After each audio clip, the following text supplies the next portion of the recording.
Hey, my name is Kim. Welcome back to my channel. Today I'm going to share with you my sourdough process and recipe from start to finish.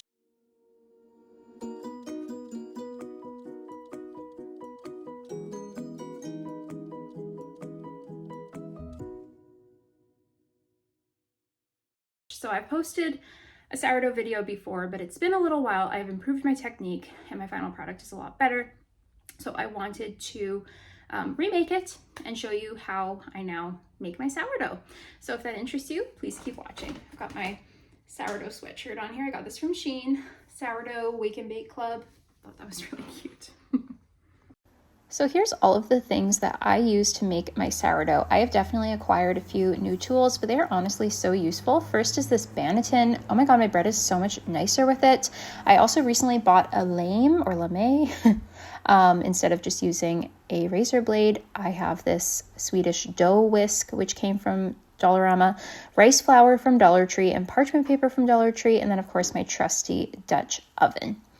Here's what the lame, I think you pronounce it. This is what it looks like inside. So to start off, I start with my starter, which I feed the night before and then wait until it's doubled. This is the recipe that I use. Most people weigh their ingredients, but I have always measured by volume and my bread works out for me. So here I am just dumping in my sourdough starter. Sometimes it's a challenge depending on how stiff it is. If I go slightly over the line on the measuring cup, I don't worry too much about it though. So I add it to the water first and then mix. I think I was doing a double batch here, so that's why I poured it twice.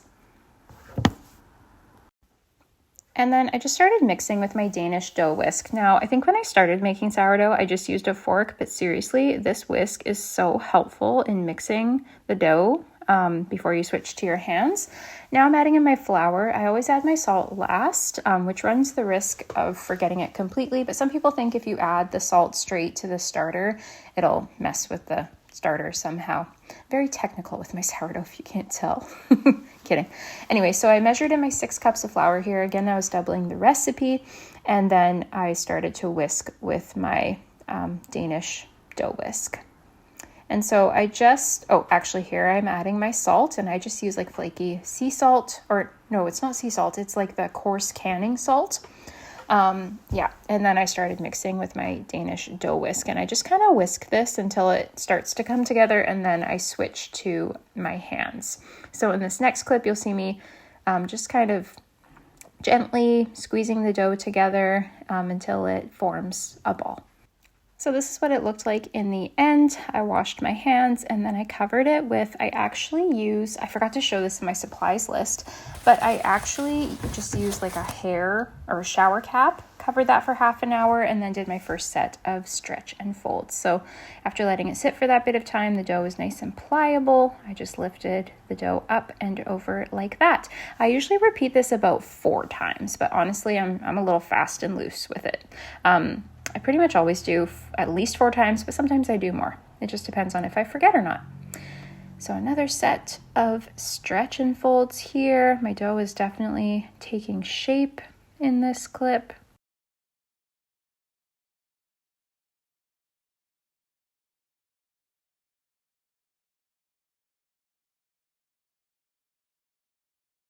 And then I just covered it with the shower cap and let it sit again. And another set of stretch and folds. You can see my dough is definitely getting more bulky during this process.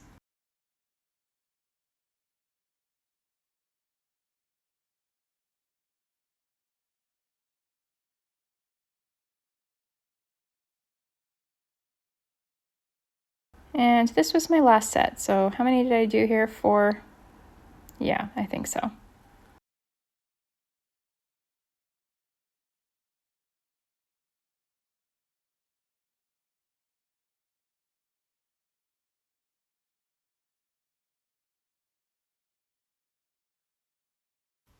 Oh, I guess I did one more set.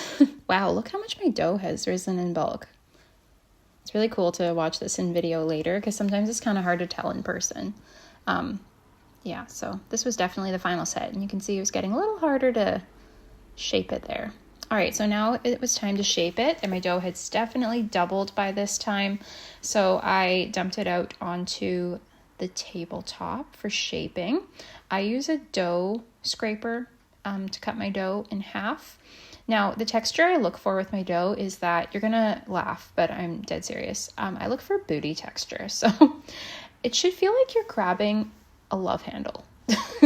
So anyways, I cut my dough in half so that it could shape, and I'm doing 2 different shaping methods in this. I like the envelope method lately. That's my favorite, but I also just wanted to do, I can't remember what it's called, but you fold it into thirds, I think, and then you roll. Yeah, I don't know.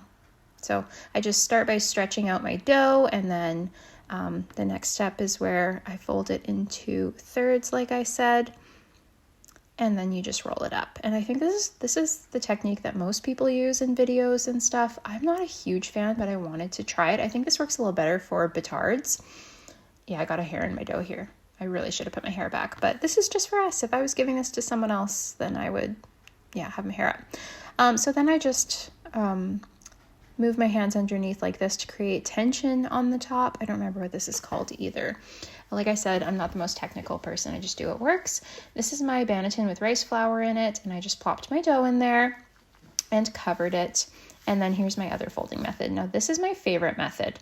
The envelope method, I just fold in each corner, fold in the corners again, and roll to create tension on the top. I really like the way my loaves turn out when I use this method. It is my favorite.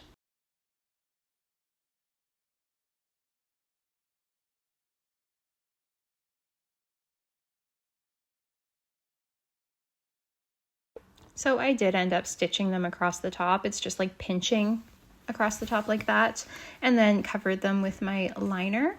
And then at this point, I think I let them sit out for like another hour or so, and then they went into the fridge. So this is what they looked like the next morning when they were ready to be baked.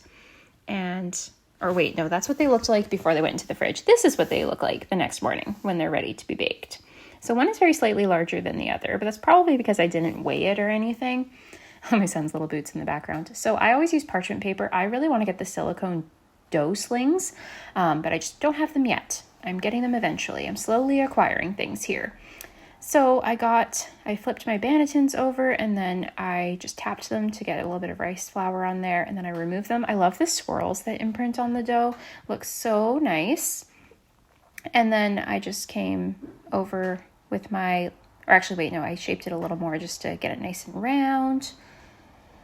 And then I'm about to score with my lame. Again, I think that's how you pronounce it. So my scoring wasn't the best today, but whatever. I've just kind of been doing what's easy. So this one I did 2 cuts across, and then I think for this one I ended up doing like a wheat pattern, but I sort of messed up on my scoring a little bit. I'm not even sure how I did. And so it looked a little funky, but I mean, we're eating our bread, so it's all right.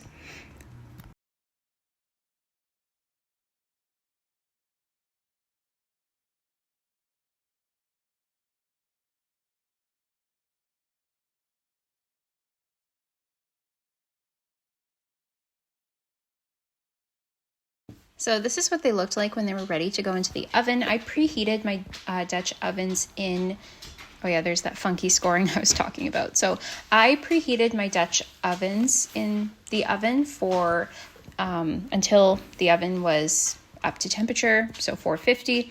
And by the way, I always take a baking pan and put it underneath my Dutch oven so that the bottom of my bread doesn't get burned. But anyways, these were nice and hot when I pulled them out. And so the bread just goes in with the lid on for 25 minutes. And then you remove the lid and bake for 25 minutes more.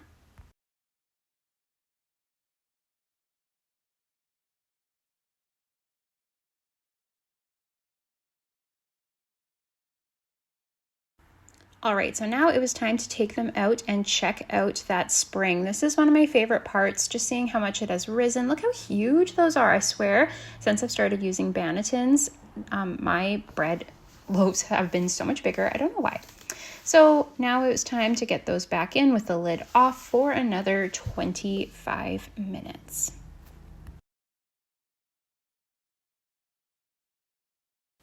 All right, now at this point, my bread was done. Look how beautiful it looks. I just love the look with the contrast between the bread and the rice flour. One of my loaves, I didn't score all the way. You can see in the pink Dutch oven there, it didn't quite open up all the way, but that's all right. So there's the finished loaves. Anyways, I hope this video was helpful if you're starting with sourdough. Please feel free to comment below if you have any questions. Yeah, just showing that scoring up close there. And then I just let my bread sit and cool for a full 2 hours. There's the crumb.